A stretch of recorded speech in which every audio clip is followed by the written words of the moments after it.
नमस्कार, आप देख रहे हैं देश की बात। मैं हूं आपके साथ अक्षय सिंह। देश की बात में सबसे पहले चर्चा करेंगे प्रधानमंत्री मोदी के मिशन राजस्थान की। मिशन राजस्थान पर सीकर और राजकोट पहुंचे प्रधानमंत्री मोदी ने किस तरह से कांग्रेस समेत विपक्ष के नए गठबंधन पर निशाना साधा, ये बताएंगे। वहीं देश की बात में बताएंगे कि संसद के मानसून सत्र में गुरुवार को विपक्षी दलों ने क्यों पहने काले कपड़े और 30 जुलाई को विपक्ष ने क्यों रखा मणिपुर का दौरा। मणिपुर के चुराचांदपुर जिले में एक बार फिर हिंसा भड़क उठी है। मणिपुर में अभी क्या हालात हैं, यह हम आपको विस्तार से बताएंगे। साथ ही 2024 के लोकसभा चुनाव के लिए किसने बनाया दुश्मन का दुश्मन दोस्त की तर्ज पर गठबंधन। देश की बात में हम इसका खुलासा करेंगे और साथ ही बताएंगे कि बिहार के कटिहार में बिजली मांगने पर आखिर क्यों मिली मौत। पूरी कहानी हम आपको विस्तार से बताएंगे। तो चलिए शुरू करते हैं देश की बात का सफर।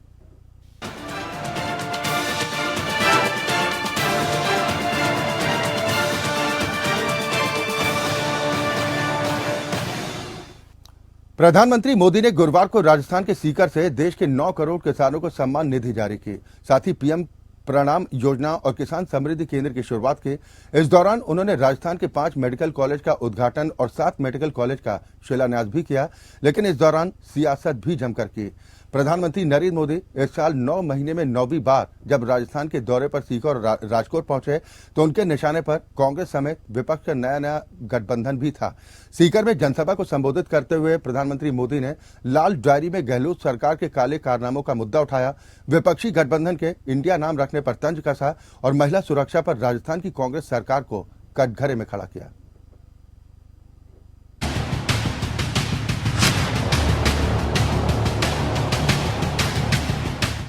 मिशन राजस्थान पर सीकर पहुंचे पीएम मोदी ने कांग्रेस पर करारा प्रहार किया।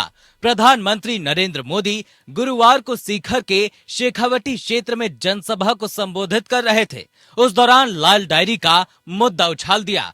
गहलोत सरकार से बर्खास्त किए गए मंत्री राजेंद्र गुढ़ा की कथित लाल डायरी का जिक्र कर पीएम मोदी ने कहा, कांग्रेस ने सरकार चलाने के नाम पर लूट की दुकान चलाई है। लूट की इस दुकान का सबसे ताजा उदाहरण है राजस्थान की लाल डायरी। लाल डायरी में कांग्रेस सरकार के काले कारनामे बंद हैं। लोग कहते हैं कि अगर इसके पन्ने खुलेंगे तो कांग्रेस सरकार का डिब्बा गुल हो जाएगा। मेरे किसान भाई बहनों को बहुत बहुत शुभकामनाएं देता हूं, बहुत बधाई देता हूं।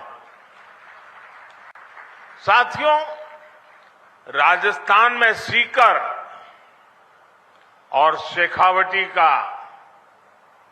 ये हिस्सा एक प्रकार से किसानों का गढ़ है।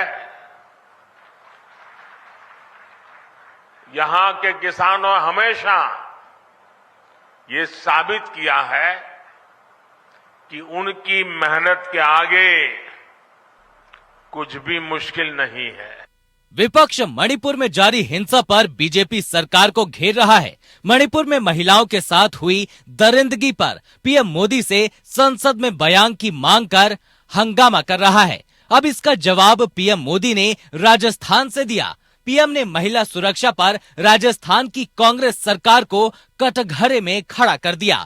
पीएम मोदी ने कहा, राजस्थान के लोग बहन बेटियों के सम्मान से खिलवाड़ कभी भी बर्दाश्त नहीं कर सकते। अपने संबोधन में पीएम मोदी ने विपक्षी गठबंधन के इंडिया नाम रखने पर फिर तंज कसा। पीएम ने कहा कि ईस्ट इंडिया कंपनी के नाम में भी इंडिया था। कांग्रेस के शासन काल में सिमी यानी स्टूडेंट इस्लामिक मूवमेंट इंडिया बना था। नाम में इंडिया था लेकिन मिशन इंडिया को बर्बाद करने का था। जब बैन हो गया तो नाम लेकर आए पॉपुलर फ्रंट ऑफ इंडिया। नया नाम लेकिन काम वही पुराना। इंडिया के नाम के पीछे अपने पाप को छुपाने का प्रयास किया गया है। इंडिया नाम तो ईस्ट इंडिया कंपनी ने में भी था। ईस्ट इंडिया कंपनी में भी इंडिया था कि नहीं था? लेकिन इंडिया नाम अपनी भारत भक्ति दिखाने के लिए नहीं, बल्कि भारत को लूटने के इरादे से लगाया गया था। पीएम के राजस्थान दौरे के दौरान विवाद भी पैदा हो गया। राजस्थान के सीएम अशोक गहलोत ने दावा किया कि इस कार्यक्रम में उनका भाषण हटा दिया गया, जिस पर पीएमओ ने जवाब देते हुए लिखा कि हमने तो आपको बुलाया था, लेकिन आपके ऑफिस ने आपके इस कार्यक्रम में शामिल होने को लेकर मना कर दिया। हालांकि पीएमओ और सीएम गहलोत के बीच चल रहे ट्विटर वार का पीएम मोदी ने अंत कर दिया। पीएम मोदी ने कहा कि सीएम अशोक गहलोत पैर में चोट लगे होने के कारण कार्यक्रम में शामिल नहीं हो पाए। इसका मुझे खेद है। वे जल्द स्वस्थ हों। मैं उनके उत्तम स्वास्थ्य की कामना और प्रार्थना करता हूं। इसके पहले प्रधानमंत्री मोदी ने सीकर में देश के 9 करोड़ किसानों को सम्मान निधि भी जारी की। साथ ही पीएम प्रणाम योजना और किसान समृद्धि केंद्र की शुरुआत की। इस दौरान उन्होंने राजस्थान के 5 मेडिकल कॉलेज का उद्घाटन और 7 मेडिकल कॉलेज का शिलान्यास भी किया। दरअसल राजस्थान में इसी साल के आखिर में विधानसभा चुनाव होना है। ऐसे में पीएम मोदी समेत बीजेपी की पूरी सेना ने गहलोत सरकार के खिलाफ मोर्चा खोल दिया है। बीजेपी को गहलोत और सचिन पायलट के विवाद से फायदे की उम्मीद है। यही वजह है कि इस साल 9 महीने में पीएम नरेंद्र मोदी का राजस्थान का ये 9वां दौरा है। पीएम मोदी जहां राजस्थान को लगातार चुनावी सौगात दे रहे हैं, वहीं गहलोत सरकार को किसी भी मुद्दे पर बख्शने को तैयार नहीं। अब देखना है कि राजस्थान के रेगिस्तान में कमल खिलाने में बीजेपी कामयाब होती है या नहीं। Bureau report, APN. उधर मणिपुर के मसले पर संसद के दोनों सदनों में सत्ता पक्ष और विपक्ष के बीच में जमकर घमासान देखने को मिल रहा है। विपक्षी दलों के सांसद आज विरोध स्वरूप काले कपड़े पहनकर संसद पहुंचे।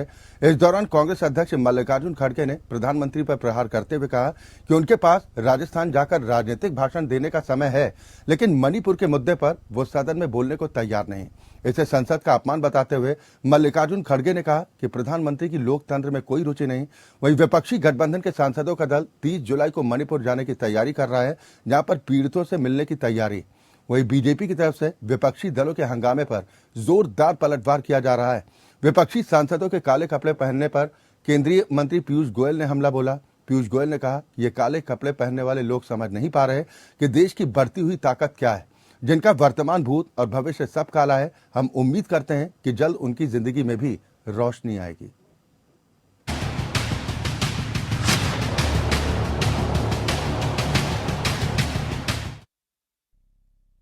मणिपुर के मसले पर संसद के दोनों सदनों में कोहराम। काले लिबास में विपक्षी सांसदों ने जताया आक्रोश। प्रधानमंत्री पर लगाया संसद के अपमान का आरोप।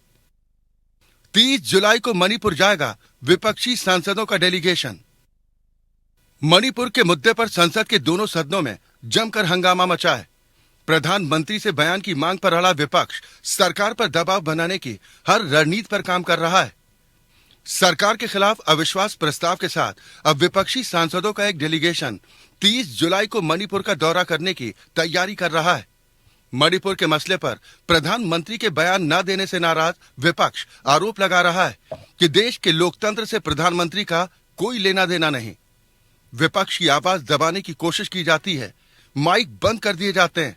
कांग्रेस अध्यक्ष मल्लिकार्जुन खड़गे ने पीएम पर प्रहार करते हुए कहा कि प्रधानमंत्री के पास राजस्थान जाकर राजनीतिक भाषण देने का समय है, लेकिन मणिपुर के मुद्दे पर उनके 2 बोल नहीं फूट रहे। वहीं राहुल गांधी ने भी जोरदार अटैक करते हुए कहा कि ये सत्ता की खातिर मणिपुर को जला देंगे, जरूरत पड़ने पर देश को भी जला देंगे।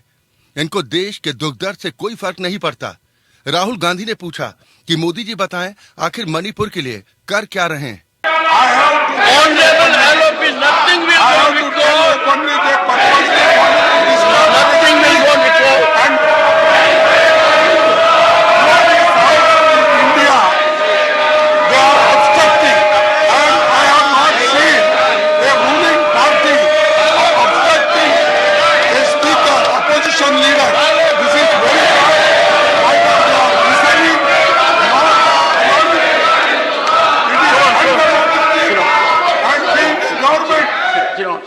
Government itself is taking this decision.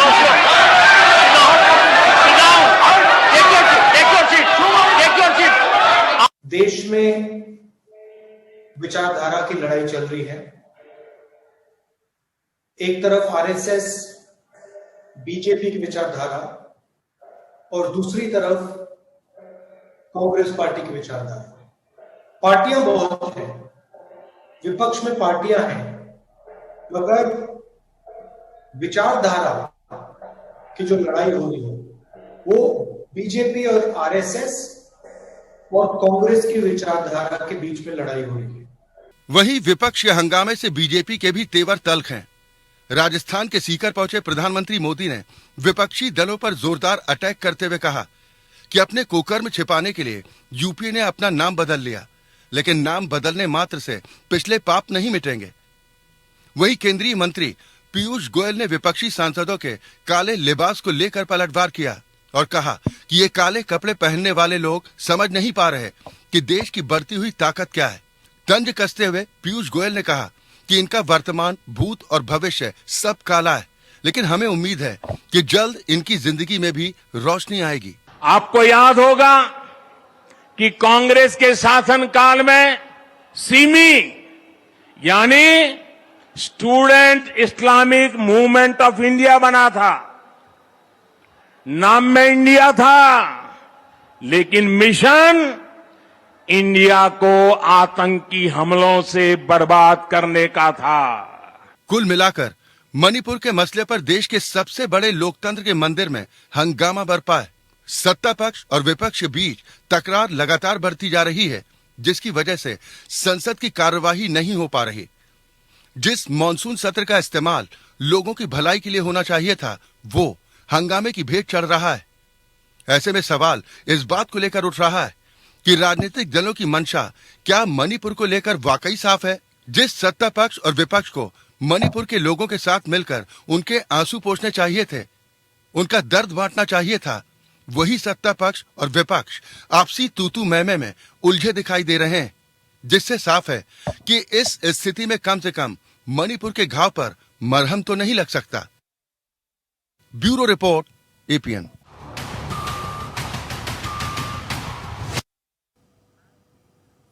दरअसल मणिपुर में 3 मई को कुकी समुदाय की ओर से निकाले गए आदिवासी एकता मार्च के दौरान भड़की हिंसा के बाद से अभी भी हालात बेकाबू हैं। अब यहां के चोराचांदपुर जिले में हिंसा फिर भड़की है। जानकारी के मुताबिक यहां के थोरबुंग इलाकों में भारी गोलीबारी हुई है। फिलहाल इस फायरिंग में कितने हताहत हुए इस बात की जानकारी नहीं मिल पाई है, लेकिन थोरबुंग इलाका सबसे संवेदनशील बना हुआ है।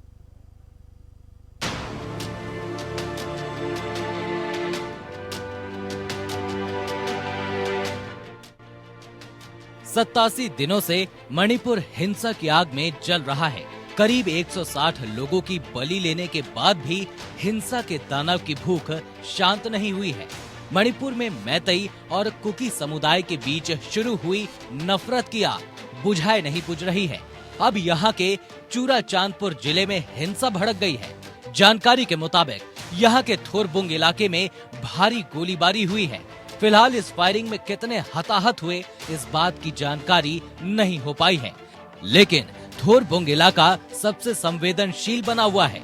इसी बीच मणिपुर में राष्ट्रपति शासन लगाने की मांग होने लगी है। ये मणिपुर की 9 कुकी जनजातियों का प्रतिनिधित्व करने वाली जोमी काउंसिल संचालन समिति यानी ZCSC ने की है। जोमी कुकी संगठन ने राज्य में आदिवासियों और गैर आदिवासियों के बीच जारी संघर्ष के स्थायी समाधान के लिए प्रधानमंत्री नरेंद्र मोदी के हस्तक्षेप की भी मांग की।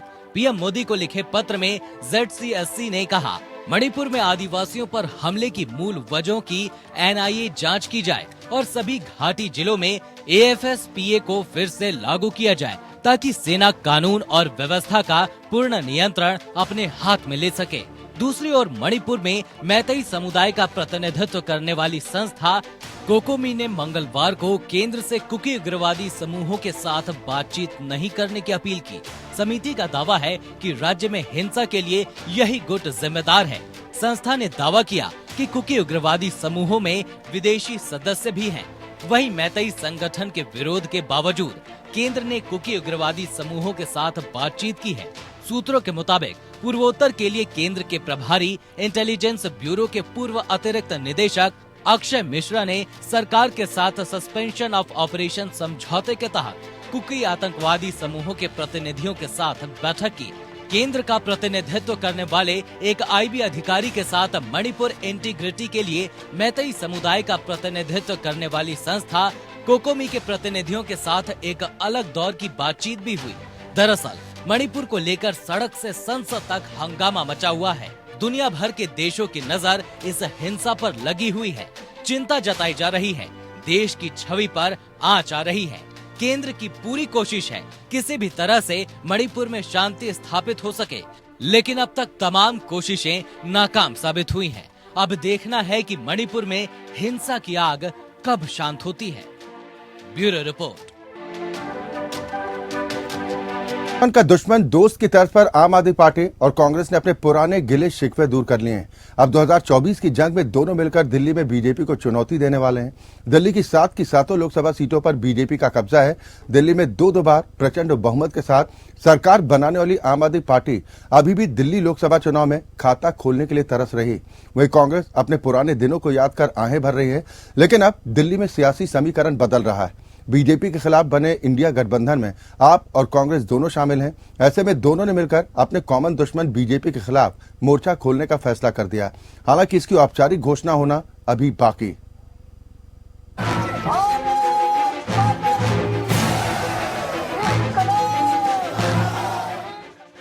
एक दूसरे के खिलाफ तलवार ताने कांग्रेस और आम आदमी पार्टी ने अपनी अपनी तलवारें म्यान में रख ली हैं।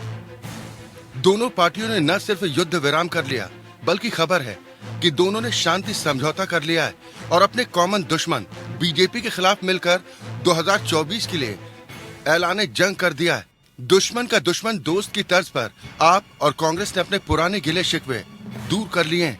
हालांकि इसकी औपचारिक घोषणा भले ही अभी न हुई हो, लेकिन राष्ट्रीय राजधानी दिल्ली में दोनों के बीच गठबंधन करके चुनाव लड़ने की सहमति भी बन गई। इसी के चलते दोनों ही पार्टियों के स्थानीय नेताओं ने अब एक दूसरे के खिलाफ बयान देना या ट्वीट करना भी बंद कर दिया। प्रदेश कांग्रेस के प्रभारी दीपक बाबरिया ने करीब 1 महीने पहले बयान दिया था कि राजधानी में कांग्रेस पार्टी लोकसभा की कितनी सीटों पर चुनाव लड़ेगी अभी फाइनल नहीं हुआ है। देश भर में कांग्रेस गठबंधन की राह पर आगे बढ़ रही है। ऐसे में दिल्ली में भी ऐसी संभावना बरकरार है। अब कांग्रेस और आप के बीच गठबंधन की संभावना हकीकत में तब्दील होने वाली। बुधवार को आम आदमी पार्टी के प्रदेश संयोजक गोपाल राय ने भी इसकी पुष्टि कर दी। गोपाल राय ने कहा, केवल दिल्ली में ही नहीं, टीम इंडिया में शामिल सभी विपक्षी पार्टियां देश भर में इस बार लोकसभा का चुनाव मिलकर लड़ेंगी। ये पूछने पर कि दिल्ली की 7 सीटों का बंटवारा कैसे होगा, 4-3 या 5-2, राय ने कहा, ये फॉर्मूला राष्ट्रीय स्तर पर तय होना है। एक सवाल के जवाब में आम आदमी पार्टी के नेता गोपाल राय ने इससे भी इनकार नहीं किया कि मुख्यमंत्री अरविंद केजरीवाल लोकसभा का चुनाव लड़ सकते हैं। सूत्र बताते हैं कि केजरीवाल नई दिल्ली सीट से लोकसभा का चुनाव लड़ सकते हैं। दूसरी तरफ 18 जुलाई को विपक्षी पार्टियों के गोल बंद होने के बाद से ही कांग्रेस और आम आदमी पार्टी एक दूसरे के खिलाफ आरोप प्रत्यारोप और बयानबाजी से भी बच रही है। न तो आप और न ही प्रदेश कांग्रेस के नेता विरोध का कोई ट्वीट या बयान जारी कर रहे हैं। इस बीच आए एक सर्वे ने भी आम आदमी पार्टी की लोकसभा चुनाव में संभावना को बढ़ा दिया है। सर्वे के मुताबिक दिल्ली विधानसभा में शानदार प्रदर्शन करने वाली आम आदमी पार्टी का लोकसभा चुनाव में दिल्ली से खाता खुल सकता है। हालांकि कांग्रेस के लिए 2024 में भी दिल्ली में कोई संभावना नजर नहीं आ रही, लेकिन अगर आप और कांग्रेस मिलकर चुनाव लड़ते हैं तो बीजेपी को दिल्ली में कड़ी टक्कर दे सकते हैं। Bureau report, APM.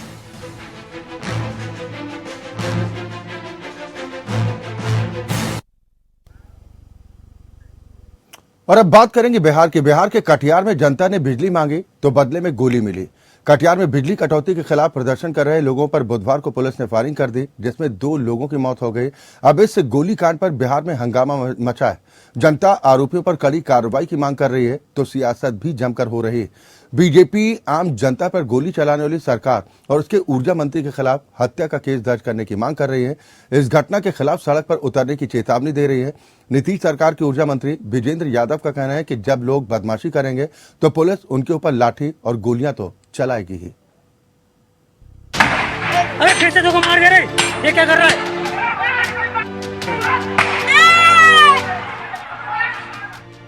सुशासन बाबू की सरकार में बिजली मांगने पर पुलिस ने जनता को ऐसा करंट लगाया कि 2 लोगों की मौत हो गई।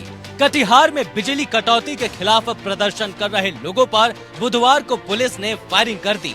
3 को गोली लगी, एक की मौके पर ही मौत हो गई। बुधवार देर रात दूसरे व्यक्ति ने भी दम तोड़ दिया, जबकि एक घायल है। कटिहार में बिजली कटौती के खिलाफ प्रदर्शन कर रहे लोगों पर पुलिस की फायरिंग का वीडियो सामने आया है। 42 सेकंड के वीडियो में पुलिस वाले रिवॉल्वर और राइफल से टारगेट कर फायरिंग करते दिख रहे हैं। दरअसल अनियमित बिजली आपूर्ति और कटौती के खिलाफ बुधवार को 29 पंचायतों के जनप्रतिनिधि और ग्रामीण बारसोई अनुमंडल कार्यालय में धरना प्रदर्शन कर रहे थे। सुबह करीब 4 घंटे तक प्रोटेस्ट शांतिपूर्ण चला। दोपहर करीब 1:45 बजे भीड़ बिजली ऑफिस के अंदर घुस गई और तोड़फोड़ शुरू कर दी। इस दौरान भीड़ को काबू करने के लिए पुलिस ने लाठीचार्ज किया, लेकिन भीड़ और उग्र हो गई। वहां मौजूद कुछ लोगों ने पुलिस पर पथराव शुरू कर दिया। पथराव शुरू होते ही ताव में आई कटिहार पुलिस ने भीड़ पर फायरिंग शुरू कर दी। पुलिस की पहली गोली भीड़ में शामिल मोहम्मद खुर्शीद के गले में जाकर लग गई। इस दौरान उसकी मौके पर ही मौत हो गई। दूसरी गोली वहां खड़े सोनू शाह के सिर में लगी और तीसरी गोली एक युवक के सीने में जा लगी। तीनों को गोली लगने के करीब 28 मिनट बाद एम्बुलेंस मंगाई गई। अस्पताल में डॉक्टरों ने 2 को मृत घोषित कर दिया। प्रदर्शनकारी जो है कुछ उग्र हो गए सडनली, और उसके बाद जो है थाना को फोन किया गया। थाना से भी जो है कंट्रोल नहीं हुआ, तो फिर जो अनुमंडल के जो सीनियर मोस्ट जो अधिकारी हैं, एसडीओ, एसडीपीओ, वो खुद जो है जो दल बल के साथ वहाँ पहुंचे। 20-25 की संख्या में जो फोर्स हमारा होता है अनुमंडल का, वहाँ पर लेकर के पहुंचे। तो बाकी जो सिचुएशन था वहाँ पर उन लोग के अनुसार की काफी हम लोग भी देखे, एक भी सामान ऐसा नहीं था जिसको कि तोड़ा नहीं गया। इस हत्याकांड के बाद से कटिहार में हाहाकार मचा हुआ है, लेकिन गोलीकांड को लेकर नीतीश कुमार के करीबी ऊर्जा मंत्री विजेंद्र यादव का कहना है कि जब लोग बदमाशी करेंगे तो पुलिस उनके ऊपर लाठी और गोली तो चलाएगी ही। सत्ता पक्ष इस गोलीकांड के बचाव में जुट गया है। उधर बीजेपी आम जनता पर गोली चलाने वाली सरकार और उसके ऊर्जा मंत्री के खिलाफ हत्या का केस करने की मांग कर रही है। इस घटना के खिलाफ सड़क पर उतरने की चेतावनी दे रही है। गोलीकांड से बिहार की सियासत में उबाल आ गया है। निशाने पर सुशासन बाबू नीतीश कुमार की सरकार है। सरकार ने घटना के जांच के आदेश दिए हैं। मारे गए लोगों को मुआवजा भी मिल जाए, लेकिन उनका क्या जो सरकार की गोली के शिकार हो गए, वो भी इसीलिए कि वो 21वीं सदी में भी बिजली जैसी बुनियादी सुविधाओं की मांग के लिए मजबूर थे। Bureau report, APN।